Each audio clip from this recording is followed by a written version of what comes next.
За үйл болохоор хүүтэн болдог гэж манай бэлэгдэгч нэгэнтэй хэлсэн байдаг. Ингээд хүүтэрж гээ. Өвлийн бэлтгэл ажил гэж амаргүй тамаа Улаанбаатар хотын ажил энэ инженер хангамжийн байгууллагууд захирагчийн ажлын одоо албаны ажлууд бол нэг хүнд тэрийг бол сайн мэднэ. Ер нь бол ийм байгаа шүү дээ. Энэ засаг дарга захирагч гэдэг ч уг нь бол тусдаа ийм ажил юм байгаа. Ямбатар даргал бүгдийг холиол хөрх ингээл холилдол гутгалдаа яваад байгаа. Тэгэхээр би юу гэж зөвхөн захиж хэлэх гээд байгаа юм бэ гэхээр энэ захирагчийн ажлын албаны холбогдох албан тушаалтнууд, мэрэгжилтнүүд, хэлтсийн дарга нар, газрын дарга нар гэж зөндөө ажилтан албаагч нар бий. Энэ нөхдүүд гудамд гарч одоо яг л ажилламаар санагддгийг миний бодлоор. Өөрсдөө гар бие оролцож мэдээж ажиллаж байгаа. Гэхдээ илүү ил тод тэр газар дээр нь очиж хамаг одоо бүх зүйлтэй зууралдаж ажиллах учиртай. Боцорог төлөөлөгч гэсэн одоо ил гарч одоо менежер, ерөнхий менежер бөгөөд захирагчийн ажлын албаны дарга гэж байгаа. Илүү тод харагдаж илүү тийм менежерийн ажлыг сайн хийсэ гэж боддог. Арын зооноос ажилдаг ийм үнэлтэй муу ажилдаг гэж хэлж байгаа юм биш. Зүгээр би ингээсэ гэдэг ийм санал тавьж байна. За хоёрдугаарт нь энэ одоо дундын зооны байгууллагууд байна. Улаанбаатар дулааны сүлжээ компани, Улаанбаатар цахилгаан түгээх гэдэг. Яг Улаанбаатар хотын юм уу гэхээр бас Улаанбаатар хотын биш. Эрчим хүчний яамных юм уу гэхээр бас яг эрчим хүчний яамных биш нэг ийм дундын маягтай. Тэгээ Улаанбаатар хот руу боруу болуулж их чинь эрчим хүчний яамныхан бодлого бид нар бол бодлого тодорхойлдог гэдэг ингээд сууж идэг. Тэгээ нэг л их бодлого ирсэн нөхдүүд байдаг юм л да.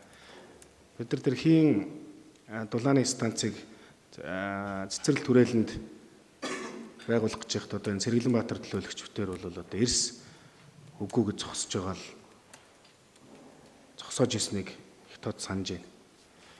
Тэгэхээр энэ техникийн энэ дундын байгууллагууд бол суртал бол амар юм байл шүү.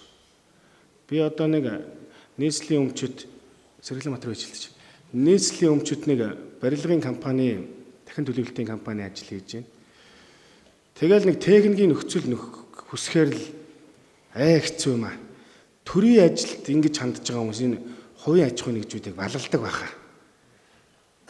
Тэр гар хөндрүүлэн тэр хүн амтныг хайгаа явчихд юм шүү. Тэр ямар хүн байдığım бол тэр дарга нь хэний юм бол гэл ингээл. Тэр ер нь яг ном журмаар юм хөсвөл хэцүү шүү. Та нар энийг бол сайн мэдэхгүй байна.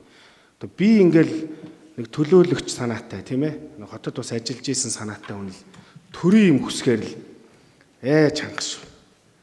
Аяр нараас нь гуйлга нь маргал нэг виски таргууны мах явуулах нь олгүй юм болно шүү дээ араас нь тийм ээ.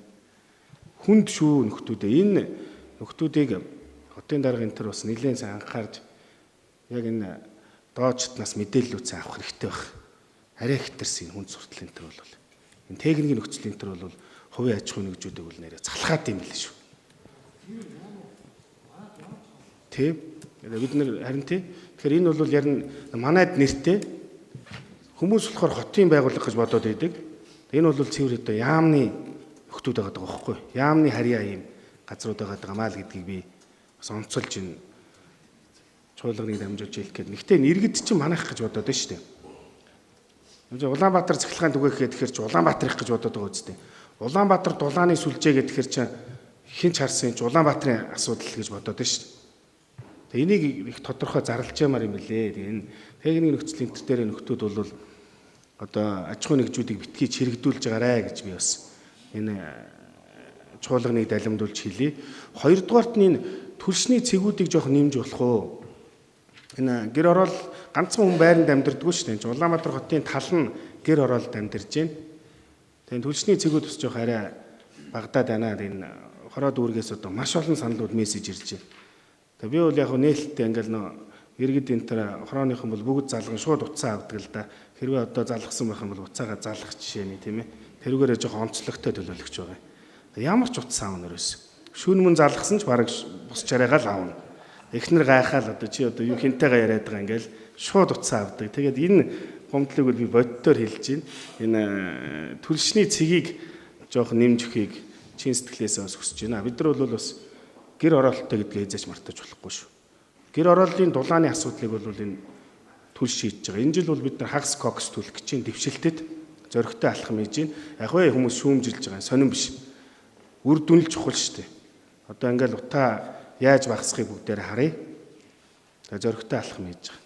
Ингээд түлшний цэгийг нэмж өгөөч гэсэн одоо олон дугаар хорооны иргэний саналыг эндээс та бүхэнд дамжуулж байна. Баярлалаа.